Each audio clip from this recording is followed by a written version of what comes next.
Nous avons parlé dimanche dernier des offrandes et nous avons vu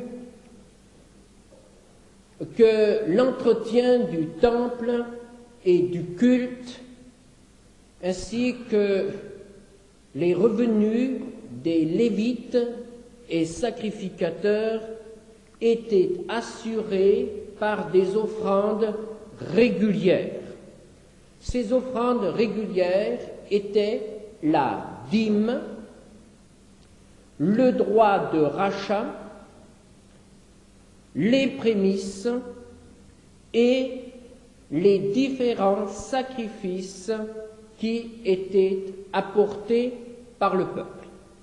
Il s'agit là des revenus du culte, revenus réguliers. Ce matin, je vous propose d'examiner les revenus exceptionnels, je dirais les grandes occasions, les grands besoins. Et nous voulons voir comment le peuple de Dieu répondait à ces grands besoins, que ce soit dans l'Ancienne Alliance ou que ce soit dans la Nouvelle Alliance. Nous pourrions appeler ces offrandes des offrandes de solidarité. En gros, il s'agissait de deux catégories d'offrandes. L'offrande pour une construction ou une réparation du lieu de culte, ou bien encore des offrandes exceptionnelles pour venir en aide à une partie du peuple de Dieu frappée par la famine ou dans une situation de détresse. Nous allons donc tout d'abord nous pencher sur les offrandes destinées à la construction d'un lieu de culte. Et évidemment, nous pensons aussitôt à ce qui s'est passé dans le désert lorsqu'après la sortie d'Égypte, Dieu ordonna à Moïse de construire un tabernacle, c'est-à-dire une construction démontable, transportable, qui allait servir de lieu de culte. Et le peuple fut associé à cette œuvre. Exode 30, versets 11 à 16. L'Éternel parla à Moïse et dit : lorsque tu compteras les enfants d'Israël pour en faire le dénombrement, chacun d'eux paiera à l'Éternel le rachat de sa personne, afin qu'il ne soit frappé d'aucune plaie lors de ce dénombrement. Voici ce que donneront tous ceux qui seront compris dans le dénombrement. Un demi-cycle selon le cycle du sanctuaire, qui est de 20 guérins. Un demi-cycle sera le don prélevé pour l'Éternel. Tout homme compris dans le dénombrement, depuis l'âge de 20 ans et au-dessus, paiera le don prélevé pour l'Éternel. Le riche ne paiera pas plus, et le pauvre ne paiera pas moins d'un demi-cycle, comme don prélevé pour l'Éternel, afin de racheter leur personne. Tu recevras des enfants d'Israël l'argent du rachat, et tu l'appliqueras au travail de la tente d'assignation. Ce sera pour les enfants d'Israël un souvenir devant l'Éternel pour le rachat de leur personne.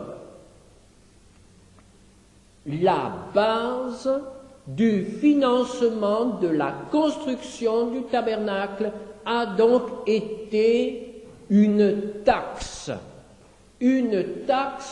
sur les hommes. Chaque homme de 20 ans et au-dessus devait payer cette taxe. C'était un rachat témoignant qu'il reconnaissait appartenir au peuple de Dieu et à Dieu lui-même. Quel a été le produit de cette taxe? Exode 38, versets 25 à 26, l'argent de ceux de l'assemblée dont on fit le dénombrement montait à 100 talents et 1775 cycles selon le cycle du sanctuaire. C'était un demi-cycle par tête, la moitié d'un cycle selon le cycle du sanctuaire, pour chaque homme compris dans le dénombrement depuis l'âge de 20 ans et au-dessus, soit pour 603 550 hommes. Cela a donné donc 603 775 demi-cycles, soit cette somme de 100 talents et 1775 cycles d'argent. Qu'a-t-on fait de ce prélèvement, de cet argent? 38, Exode 38, versets 27 et 28. Les 100 talents d'argent servirent à fondre les bases du sanctuaire et les bases du voile, 100 bases pour les 100 talents, 1 talent par base. Et avec les 1775 cycles, on fit les crochets et les tringles pour les colonnes, et on couvrit les chapiteaux. À quoi servit cette taxe? À faire les bases des planches qui tenaient le tabernacle, et à faire les petits crochets d'argent auxquels on accrochait les voiles.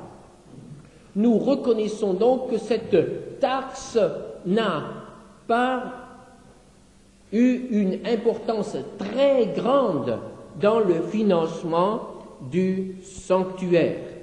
Mais il est quand même bon de penser que ce rachat a servi de base au sanctuaire. Puis, il y eut les offrandes apportées par le peuple. Que pouvait-on offrir? Chapitre 25, versets 1 à 7. L'Éternel parla à Moïse et dit: parle aux enfants d'Israël, qu'ils m'apportent une offrande. Vous la recevrez pour moi de tout homme qui la fera de bon cœur.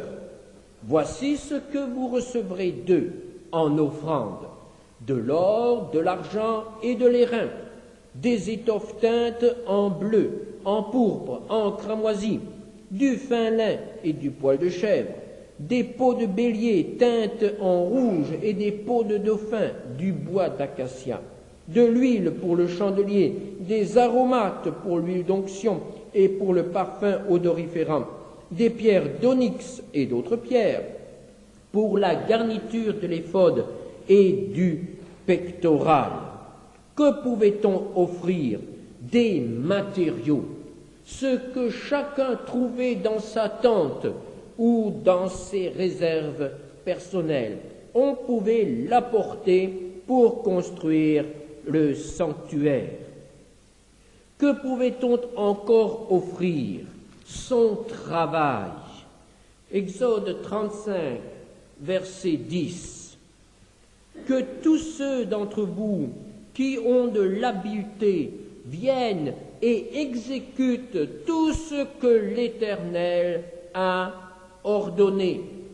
Et au verset 25 et 26 du chapitre 35, toutes les femmes qui avaient de l'habileté filèrent de leurs mains, et elles apportèrent leur ouvrage, des fils teints en bleu, en pourpre, en cramoisi et du fin lin.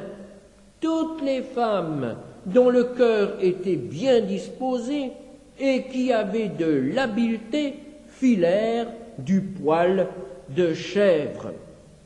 On pouvait apporter des matériaux, on pouvait apporter son travail. Ah, quelle joie de pouvoir travailler pour la maison de Dieu. Mais comment devait-on apporter ces choses? Exode 25, verset 1er. De tout homme qui la fera de bon cœur. Exode 35, versets 21 et 22.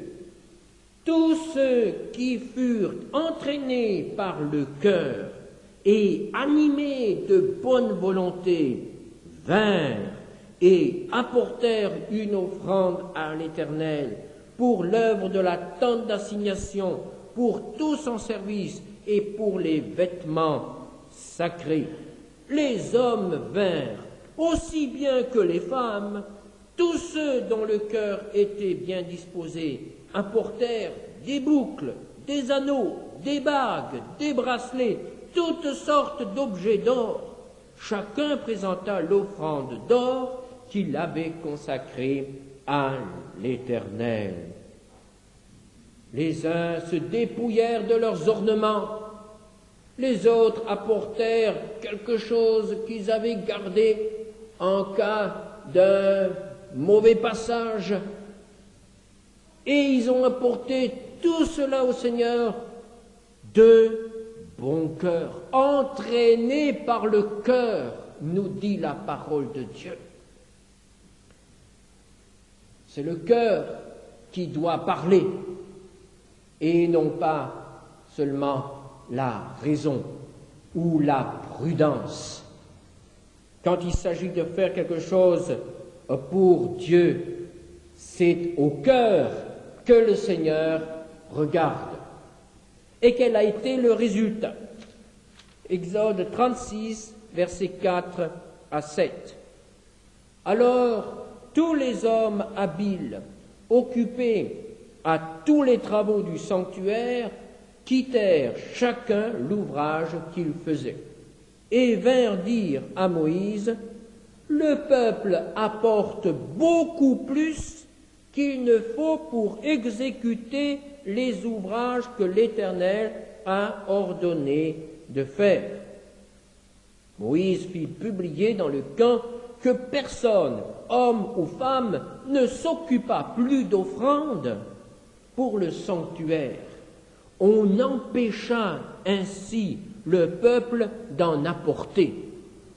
Les objets préparés suffisaient et au-delà pour tous les ouvrages à faire. Heureux trésorier, il en avait de trop, et l'on a empêché le peuple de continuer à apporter au Seigneur des offrandes. Et c'est ainsi que nous comprenons que le tabernacle qui a été construit dans le désert a été le don de tout un peuple, le travail de tout un peuple. Tout le peuple, grand ou petit, riche ou pauvre, homme ou femme, s'est uni pour travailler, pour donner ensemble quelque chose d'exceptionnel pour l'œuvre de Dieu. Ce fut une grande entreprise qui s'étendit sur plusieurs mois, mais ce fut un véritable élan du cœur qui produisit le tabernacle. Et Dieu a accepté cela. Dans Exode 40, nous lisons au verset 34, « Alors la nuée couvrit la tente d'assignation, et la gloire de l'Éternel remplit le tabernacle. » Dieu a accepté cette offrande collective de tout son peuple et il l'a utilisée. Et le tabernacle a été utilisé comme lieu de rencontre entre l'homme et Dieu pendant des siècles. L'offrande de tout un peuple. Quelle expérience! Puis nous arrivons maintenant au temple construit par Salomon et préparé par son père David. Là, la situation change. Il s'agit d'une grande entreprise. David en a l'idée et, dans son amour pour Dieu, aimerait construire une maison, un palais pour l'arche de son Dieu. Il ne veut plus que cette arche de l'alliance soit quelque part sous une pauvre tente, misérable, insignifiante, alors que lui habite dans un palais. Alors il a à cœur de faire quelque chose pour son Dieu. Mais nous savons que Dieu accepte l'idée, mais n'accepte pas que David la réalise, parce que David a été un guerrier et Dieu ne veut pas qu'un guerrier construise son temple. Alors, nous voyons chez David le souci de préparer tout ce qu'il faudra pour que son fils, dès qu'il accédera au trône de Jérusalem, puisse commencer les travaux, que tout soit à sa disposition. Et c'est ainsi que David a tout préparé. Il a acheté le terrain, il s'est préoccupé des plans, les plans qu'il a reçus de Dieu par une révélation de Dieu. Il a préparé les ouvriers, il a préparé les matériaux, il a préparé aussi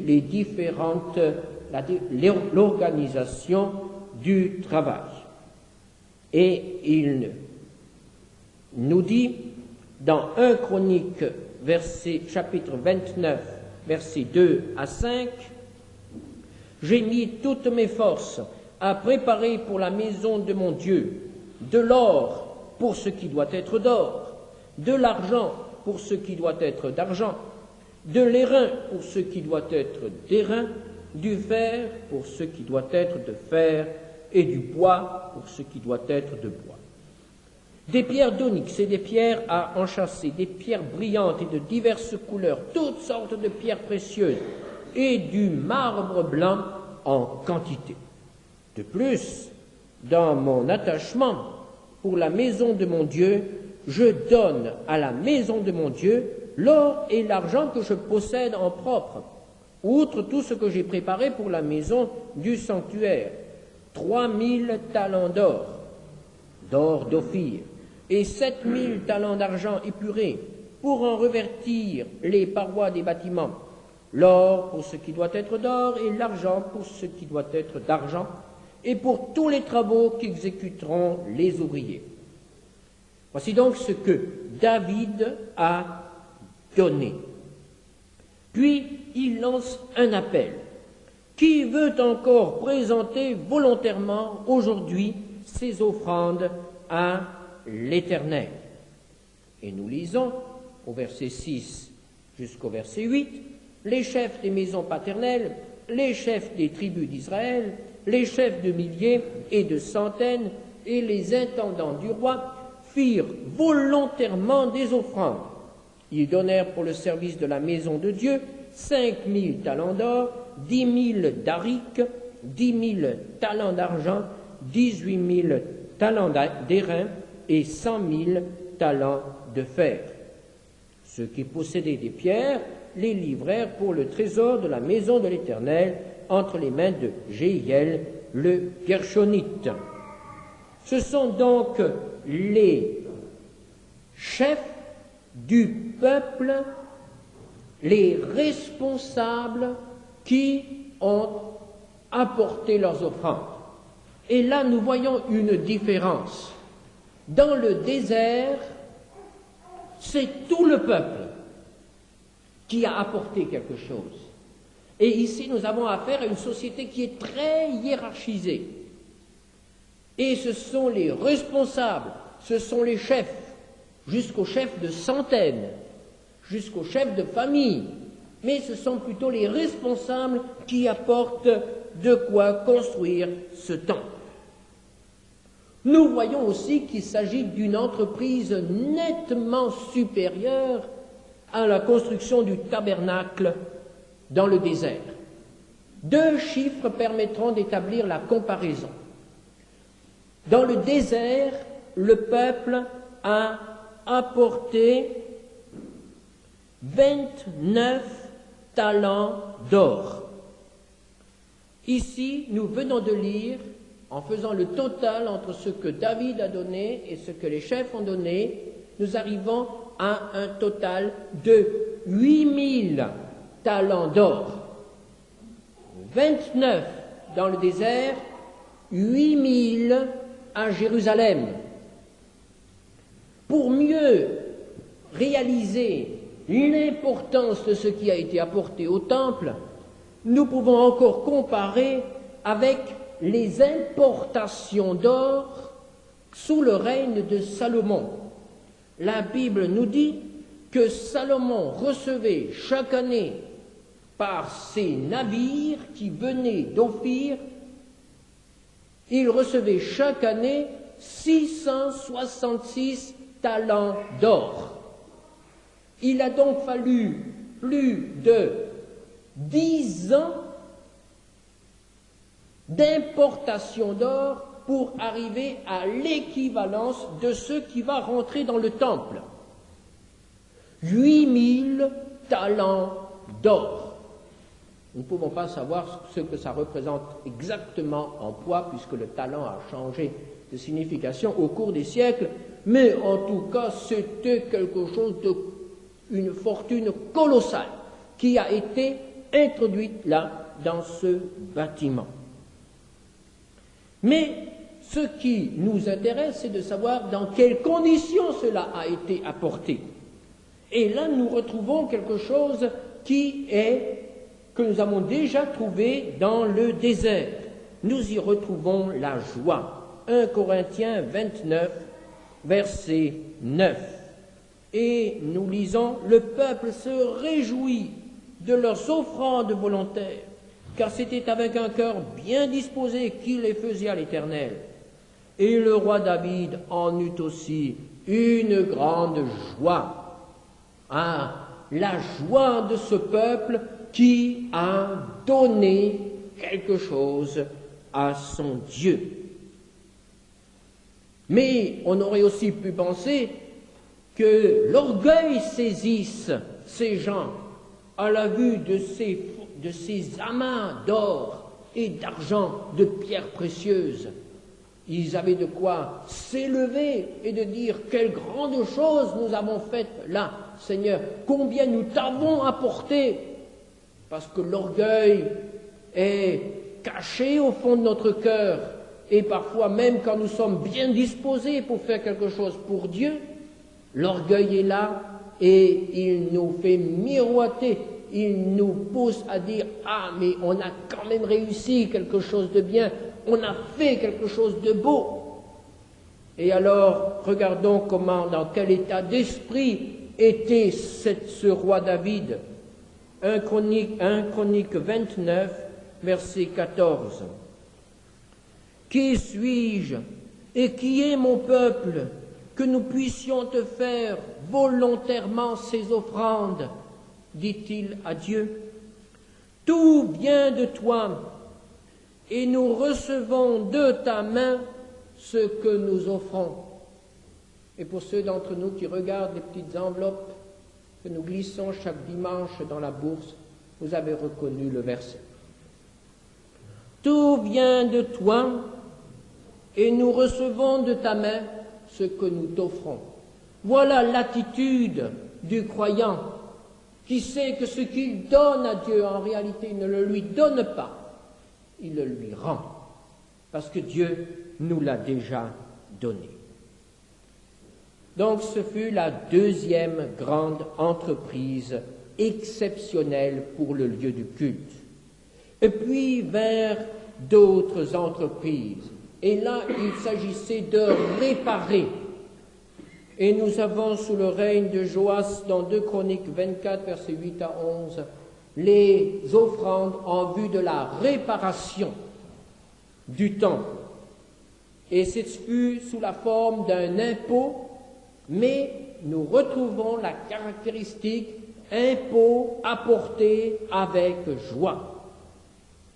Il n'y a qu'une seule occasion dans l'Ancien Testament où Dieu a dû secouer un peu son peuple et lui rappeler certaines choses pour amener ce peuple à entreprendre la construction du temple. Et il s'agit là d'une situation un peu exceptionnelle. Après le retour de l'exil, dans un pays en ruine, les quelques déportés qui sont de retour ne manifestent pas un grand empressement pour reconstruire le temple. Et c'est alors que Dieu intervient par le prophète Agé, chapitre 1er, versets 2 et 4, et il dit « Ainsi parle l'Éternel des armées, ce peuple dit « Le temps n'est pas venu, le temps de rebâtir la maison de l'Éternel. » Ils avaient de sérieuses raisons de dire cela.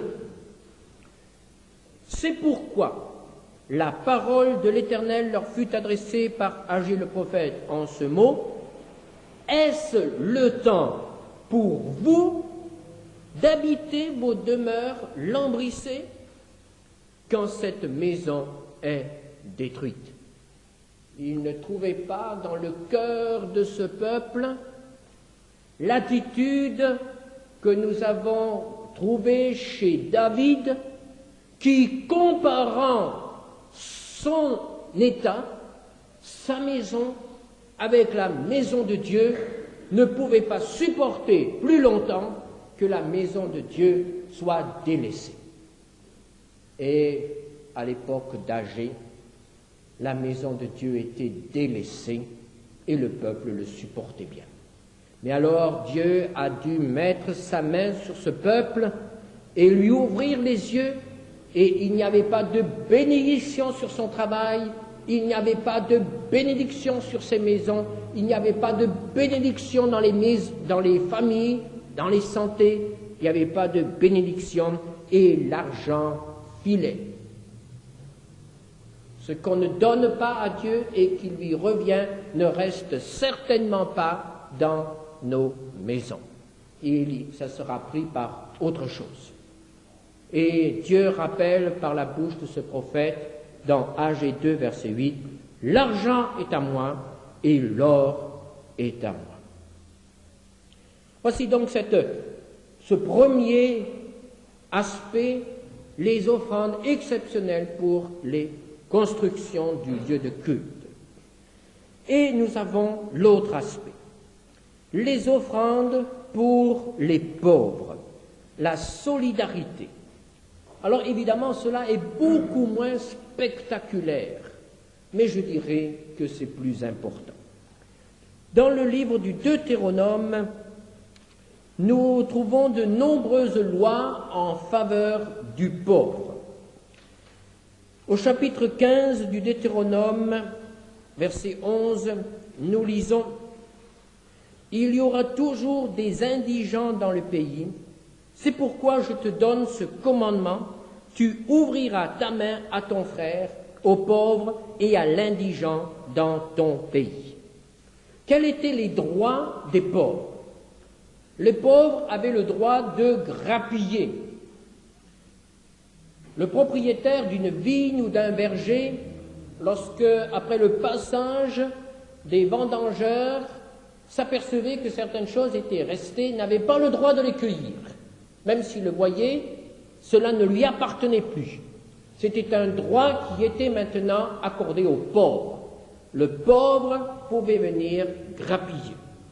Nous avons vu que le pauvre était aussi invité au partage de la dîme.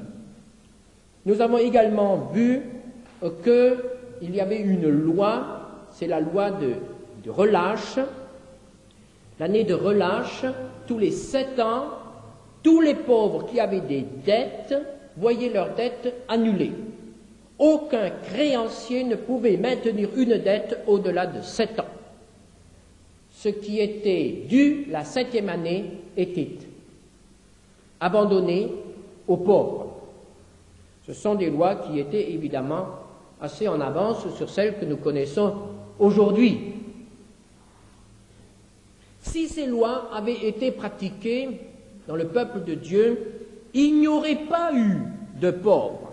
C'est ainsi que nous devons comprendre au chapitre 15 de Deutéronome, versets 4 à 5, « Toutefois, il n'y aura point d'indigents chez toi, car l'Éternel te bénira dans le pays que l'Éternel ton Dieu te fera posséder en héritage, pourvu seulement que tu obéisses à la voix de l'Éternel ton Dieu, en mettant soigneusement en pratique tous ces commandements que je te prescris aujourd'hui. » Il n'y aurait pas eu de pauvres si le peuple de Dieu avait obéi.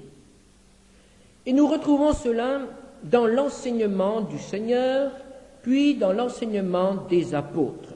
Nous avons de nombreuses références à ce sujet, nous n'en prendrons qu'une dans la première épître de Jean au chapitre 3.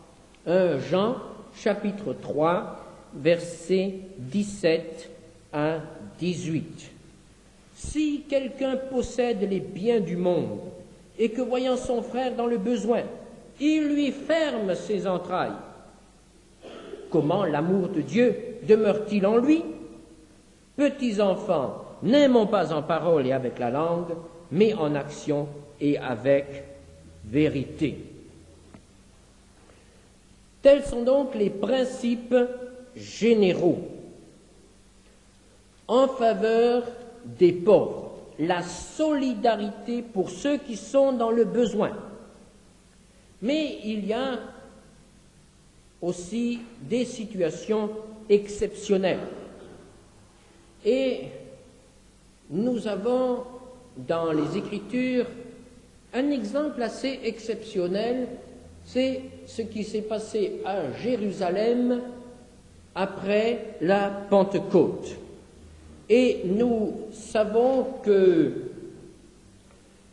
les premiers chrétiens vendirent leurs biens et partagèrent le produit de leur vente à tous les pauvres de l'Église. Acte 2, versets 45 et 46. Et le résultat ne se fit pas attendre. Dans Acte 4, verset 34, nous lisons « Il n'y avait parmi eux aucun indigent, tous ceux qui possédaient des champs ou des maisons les vendaient, apportaient le prix de ce qu'ils avaient vendu et le déposaient aux pieds des apôtres. » Il y a donc eu dans l'église de Jérusalem, tout au début, un élan de générosité et de solidarité qui a poussé les chrétiens qui possédaient un bien de le vendre et de distribuer ce qu'ils avaient à tous les membres de l'Église. Cette pratique ne s'est pas poursuivie et même quelque temps plus tard, nous avons une situation, à plusieurs reprises, des situations de détresse à Jérusalem. Et notamment dans Acte 11, versets 27 à 30, en ce temps-là, des prophètes descendirent de Jérusalem à Antioche.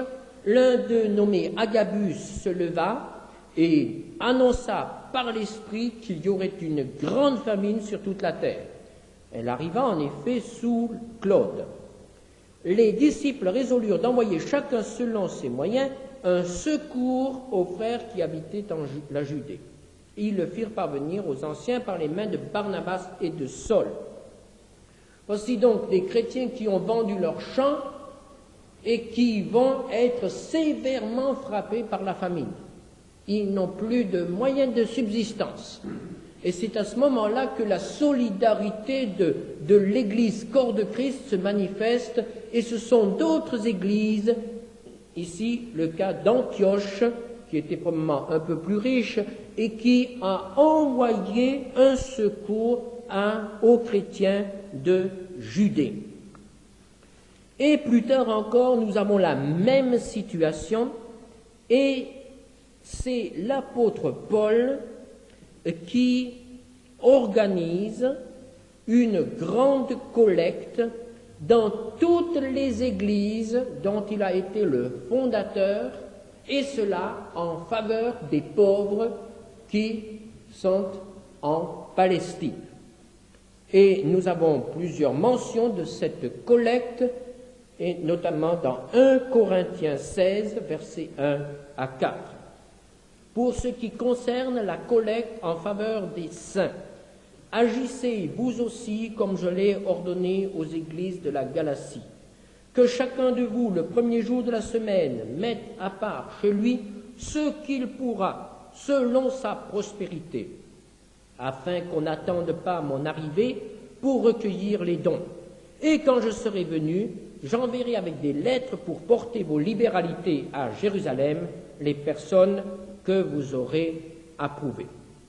Si la chose mérite que j'y aille moi-même, c'est-à-dire si la collecte est assez importante, elles feront le voyage avec moi. Ainsi donc, Paul fait un appel à la solidarité dans les églises des nations. Et nous trouvons dans la deuxième épître aux Corinthiens, chapitre 8, versets 13, chapitre 8 et 9, les grands principes qui doivent être appliqués dans une situation de ce genre. Nous retiendrons simplement que ce doit être un don fait avec joie. Et c'est ainsi qu'à travers toute l'Écriture, chaque fois que Dieu fait appel à la générosité de son peuple, il met une condition essentielle, la joie. Dieu aime celui qui donne avec joie. Que tout ce qui est fait avec joie reçoit la bénédiction du Seigneur. Mais par contre, que rien ne soit fait avec pincement au cœur, contrainte, murmure ou plainte. Ce n'est pas la peine d'apporter quoi que ce soit, de donner quoi que ce soit, de faire quoi que ce soit dans l'œuvre de Dieu si ce n'est pas fait avec joie. Eh bien, que le Seigneur nous donne cette joie.